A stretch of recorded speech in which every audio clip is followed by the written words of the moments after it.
Part 3లో IBS, loose motions, క్యాబేజీతో ఎలా సులభంగా తగ్గించుకోవాలో చెప్పుకున్నాం కదా. 4th డే నుంచి ఏం తినాలి. ముందు రోజు ఉదయం 1 కప్పు ముడి బియ్యం శుభ్రంగా కడిగి మంచినీరు పోసుకుని నానబెట్టుకోవాలి. సాయంత్రం ఉడికించి గంజి వార్చుకుని ఆ అన్నంలో పాలు పోసుకుని తోడు పెట్టుకోవాలి. మరునాడు ఉదయం తినాలి. 4th డే ఎలా స్టార్ట్ చేయాలి అంటే ఉదయం లేవగానే 1 గ్లాస్ వేడి నీరు త్రాగాలి. పావుగంటకి మళ్ళీ 1 గ్లాసు నెమ్మదిగా చప్పరిస్తూ త్రాగాలి. ఆ తరువాత 30 నిమిషాలకి తోడుపెట్టిన అన్నాన్ని తినాలి.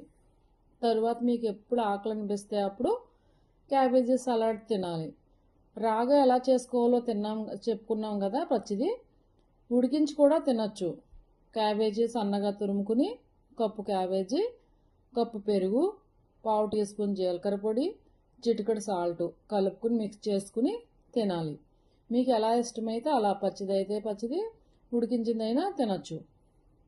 తర్వాత 1 అవర్కి మళ్ళీ ఆకలి అనిపించినప్పుడు దానిమ్మ జ్యూస్ త్రాగాలి.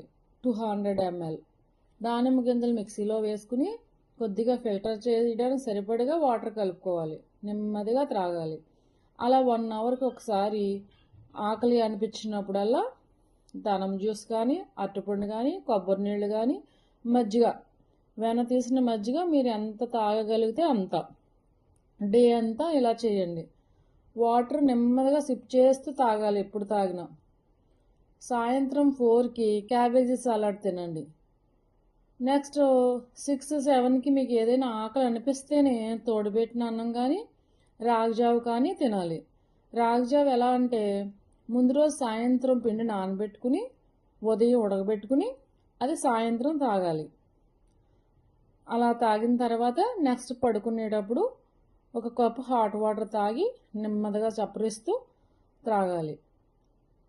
ఇలా డే అంతా ఇలా అవుతుంది. 1 వీక్ తప్పనిసరిగా చెయ్యాలి. ఎలా అంటే ఎప్పటి నుంచో మంచాన ఉండే పేషెంట్స్ అందరికీ కూడా చాలా యూజ్ అవుతుంది. ఇది నా ఎక్స్పీరియన్స్ మీకు షేర్ చేస్తున్నాను. ఇది మీరు ఉపయోగించుకుంటారని అనుకుంటున్నాను. ఇది ఎవరైనా వాడి ఉపయోగపడితే కామెంట్ చేయండి, లైక్ చేయండి, షేర్ చేయండి. ఇలాంటి పేషెంట్స్ ఎంతవరకు ఇది ఉపయోగపడుతుందని నేను అనుకుంటున్నాను. ఇది గట్ హెల్త్ స్ట్రాంగ్ అవుతుంది, డైజెషన్ ఇంప్రూవ్ అవుతుంది. నార్మల్ వాళ్ళు ఎవరైనా సరే ఇది వీక్లీ 1 డే, 2 డేస్, 3 డేస్ చేయొచ్చు. గట్ హెల్త్ అది బాగుంటుంది. షుగర్ పేషెంట్స్, బీపీ పేషెంట్స్ ఎవరైనా తినచ్చు.